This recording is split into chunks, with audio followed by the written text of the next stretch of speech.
Have you ever, like, followed a set of instructions perfectly, absolutely to the letter? Oh, right down to the very last detail. Exactly, down to the letter, only to get completely unexpected or even just, like, disastrous Oh, results? yeah. It happens all the time. Right. You know the exact feeling. I mean, you buy this complicated piece of furniture, you lay out all the little wooden pegs on the floor, you organize the screws by size, you're holding the Allen wrench like a surgeon's scalpel. Like a professional. Yeah. And you follow the diagrams exactly, and somehow, you still end up with a bookshelf that leans aggressively to the left. And you always have that one mysterious piece of particle board left over. Always. Where does it go? Or you follow a baking recipe from some world-renowned chef, Hmm? measure everything down to the single gram using a digital scale, you check the oven temperature twice, and You pull out a cake that looks like a deflated tire. it is universally maddening. I mean, it drives you crazy. It really does. Yeah. But, we are deeply conditioned to believe that if we just follow the established rules, right, the official literature, the quote-unquote expert advice, then success is just an absolute guarantee. Yeah, we want a manual. Exactly. We Yeah. crave that kind of predictability, especially when we're learning something entirely new. We basically just want a user manual for reality. But reality, as we, all eventually find out, is rarely that neat and tidy. And that tension, that frustrating, kind of fascinating gap between textbook knowledge and real-world application is exactly what we're getting into today. So welcome to the deep dive. Glad to be here for this one. It's a great topic. Yeah, it is. So today we are looking at an excerpt from a personal gardening log. It was published on May 18th, 2026. The post is titled Cultivating Light, the Etiolation of Variegated Mexican Mint. And it's written by an author who just goes by the name Ang. And let's unpack this right out of the gate, because what stands out immediately to me is that this source is actually part 898 of Ang's Notes on Gardening. Yeah, that specific detail, part 898, that frames everything we're about to discuss today. It really does. Because we are dealing with a deeply committed, highly systematic observer. This isn't just someone who, bought a trendy houseplant on a whim, shoved it in a dark corner, and is now complaining on an internet forum that it died. Right. Not a beginner mistake. No, not at all. This is an individual who has put in the hours, the days, the years of observation. So, when an observer of this caliber shares a profound frustration, it provides this perfect, sort of contained microcosm of the scientific method in action.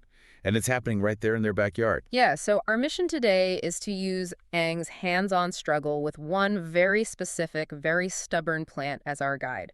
We are going to explore what happens when the textbook just utterly fails you, and how you have to adapt when the rules seemingly do not apply. It's a journey. It is. But before we get to the central mystery of the text, which, has to do with this plant completely malfunctioning when it comes to light, we have to first look at how it handles water. Yeah, the contrast there is absolutely essential. Right. So the subject of Ang's attention is the variegated Mexican mint, or Plectranthus amboinicus variegatus. Did I get that right? You nailed it. Excellent. So Ang notes they've been growing and propagating this plant for, quote, quite some moons. And over this really long timeline, Ang has discovered that, well, when it comes to hydration, this plant is practically invincible. The resilience is just remarkable. Ang notes that the plant has already survived across two completely distinct microclimates. Wow. Yeah. And furthermore, even during the intense moisture of the monsoon season, this specific mint can go weeks without being watered and shows zero negative effects. It possesses an incredible tolerance for neglect. Weeks without water, which leads us directly to Ang's very specific watering strategy. The log states the approach is similar to how you would treat a bougainvillea. Right, the bougainvillea method. Yeah, which means watering deeply, but incredibly infrequently. Ang explains that you should either water the plant until you literally see a heavy flow running out of the bottom drainage holes, completely saturating the ground, or, and here's the second option, you just wait until the plant's leaves are visibly wilted. And see, that is the polar opposite of how most casual houseplant owners operate. Oh, totally. Most people exist in a state of constant, low-level panic about their plants. They tend to hover over them, offering these tiny little sips of water every single day just to keep the soil perpetually damp. Yeah, it's the plant equivalent of intermittent fasting versus grazing. You have people who carry around a massive gallon jug of water and chuck half of it at once, and then you have people taking tiny, delicate sips from a cup all day long. Exactly. And Ang is firmly in the chugging camp for this mint. But I have to stop here and push back on that second method. waiting for the leaves to wilt. I mean, isn't that just negligent? Well, it looks that way to us. Yeah, because think about it. If I have a dog and the dog is thirsty, I don't wait until the dog is physically staggering around and panting uncontrollably before I finally offer it a bowl of water. No, of course not. Wilting looks like a sign of extreme distress. It feels like you are pushing the organism right to the edge of death before throwing it a lifeline. And that's completely understandable. We naturally project our own mammalian biology onto plants. As empathetic creatures, when we see a living thing drooping or losing its posture, we instantly associate that visual with suffering or tissue damage or impending death. Right. It looks sad. It looks very sad.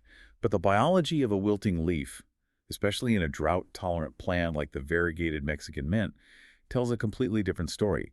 When this plant wilts, it's primarily experiencing a loss of turgor pressure. Turgor pressure. Okay, walk us through the mechanics of that. Sure. So think of every individual plant cell as a microscopic water balloon. Okay, got it. And that water balloon is enclosed inside a rigid cardboard box. The box represents the cell wall. A balloon in a box. Exactly. Now, when the plant has plenty of water, that inner balloon is completely full. It's pressing really hard against the inside of the cardboard box. That internal pressure is turgor pressure, and it's what keeps the leaf rigid and standing upright so it can catch the sun. Oh, so it's literal water pressure holding the plant up. Yes, precisely. But as the plant uses that water, or as it transpires it into the air, that internal water balloon slowly deflates. It starts to pull away from the cell wall, so the overall structure loses its rigidity and the leaf droops. Wow, so the plant tissue isn't actually dying or breaking down when it droops, it's just physically deflating because the pressure dropped. That's it. The architecture is entirely intact. For a resilient plant, a slight wilt is simply a biological indicator light turning on the dashboard. It is the plant effectively and clearly communicating its internal state. A dashboard light. That's a great way to think about it. And Ang has recognized that responding to this undeniable signal is actually far safer than guessing and watering preemptively. Because yeah, if you guess wrong and give it a tiny sip of water every single day, you cause a completely different set of problems. Far worse problems. Constant shallow watering keeps the roots perpetually drowning in mud. I mean, roots need to breathe. They need to exchange gases. Right, they need oxygen. Exactly. If the soil never dries out, oxygen is pushed out of the soil matrix, the roots essentially suffocate, and anaerobic bacteria take over, which is what causes rot. By waiting for the wilt, Ang guarantees the soil has dried out sufficiently, which allows the roots to breathe deeply before the next deluge of water. Wow. So over-coddling a living system isn't always beneficial. Sometimes the most protective thing you can provide is a period of calculated neglect. Calculated neglect. I love that phrasing. So we have established the baseline here. The variegated Mexican mint is rugged. It hoards water like a camel, it survives monsoons, and it actively thrives on being ignored until it visibly deflates. It is a true survivor. But, and here's the narrative pivot for us. If this plant is such a rugged survivalist, why is Ang pulling their hair out? This brings us to the central conflict of the text light. Despite its invincibility regarding water, Ang is utterly stumped by an issue called etiolation. Yeah, etiolation is a fascinating biological response. Ang defines it quite clearly in the gardening log. It occurs when the plant cannot get enough sunlight. And the symptoms are pretty dramatic, right? Very dramatic and unmistakable. Ang describes thin, severely weakened stems and leaves that are growing further and further apart from one another on the vine. Right, so instead of a nice, dense, bushy mint plant, you end up with this spindly, stretched-out pale vine that just looks incredibly fragile. Exactly. And from a pure logic standpoint, this behavior really confuses me.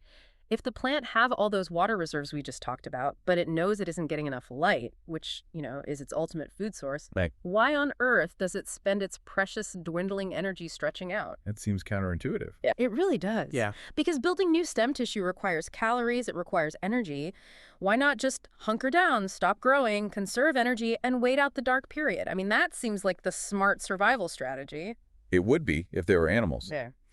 But to understand the mechanism here, we have to discard the idea that plants are passive objects that just sit there and accept their fate. They are highly active, chemically driven organisms. Etiolation is an act of sheer botanical desperation. Desperation. Total desperation. The plant cannot simply hunker down and hibernate in the dark because a plant's entire biological clock runs on photosynthesis. Without light to synthesize carbohydrates, starvation is absolute. There is no waiting it out. No. When light levels drop below a critical threshold, it triggers a massive emergency chemical response inside the plant, and this relies heavily on a class of hormones called auxins. Auxins. Okay, how do they actually orchestrate this desperate stretching? The mechanism is brilliant, but it's incredibly risky. Auxins are produced at the very tip of the growing stem. Now, when light hits the plant from directly above, those auxins distribute evenly downwards, and the plant grows straight and thick. Okay, that makes sense. But when light is scarce, or if it's only coming from a faint, distant angle, these auxins actively migrate away from the light. They concentrate heavily on the shaded side of the stem.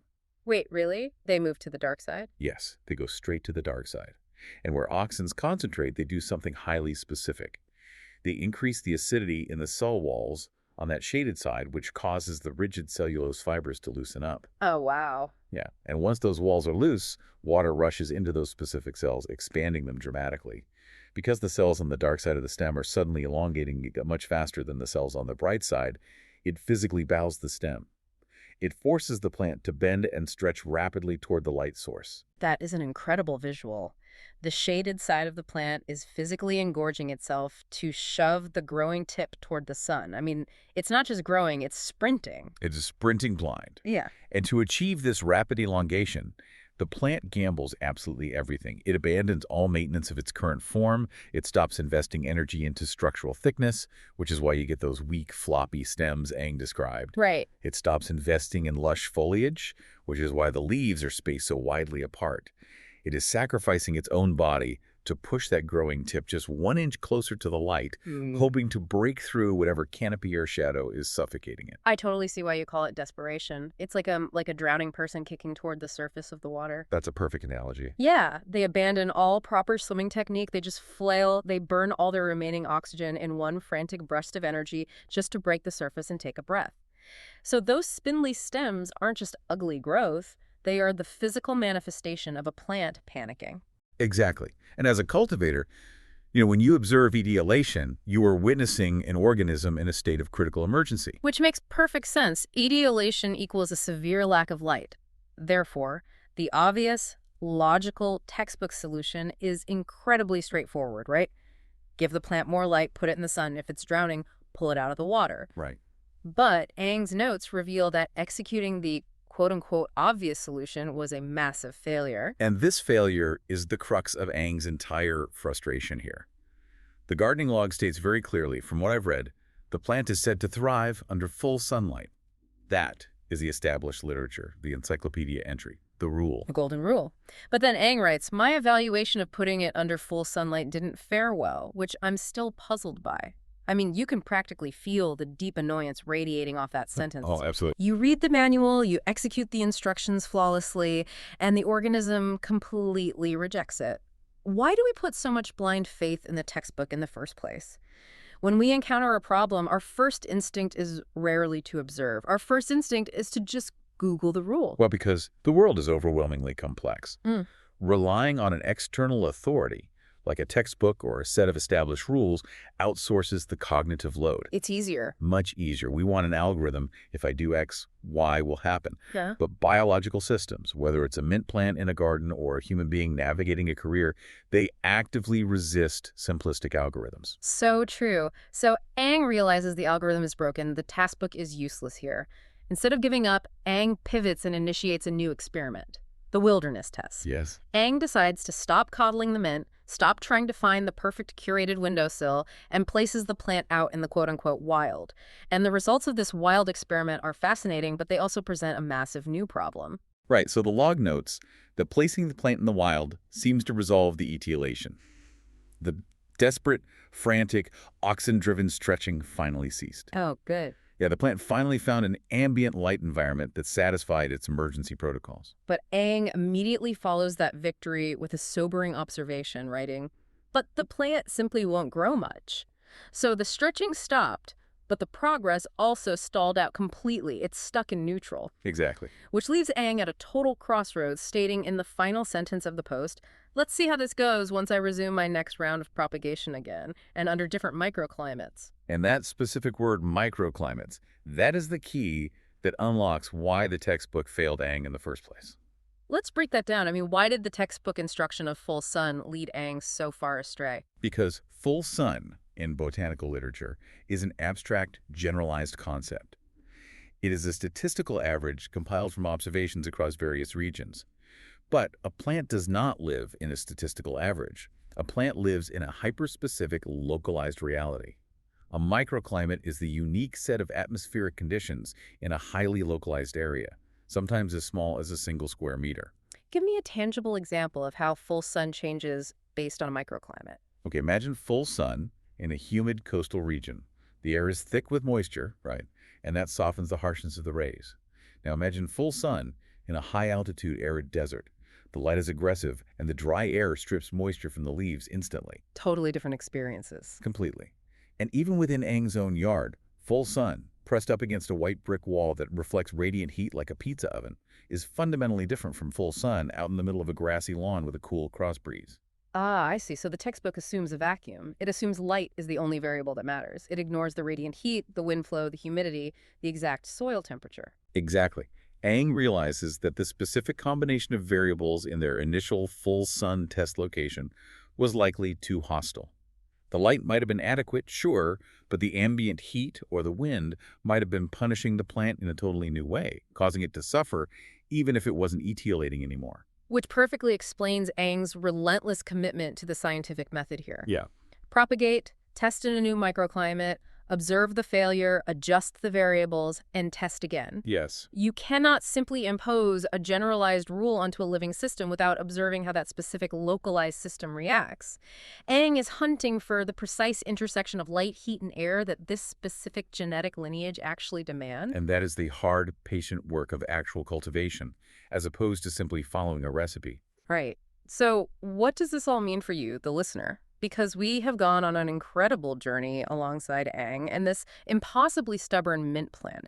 We started by exploring its rugged, deeply drought-resistant nature, learning the bougainvillea method, watering deeply and infrequently, trusting the plant's own wilt, its own loss of turgor pressure, as a reliable communication tool rather than a crisis. Yeah, and we then contrasted that rugged water resilience with the plant's frantic vulnerability to light.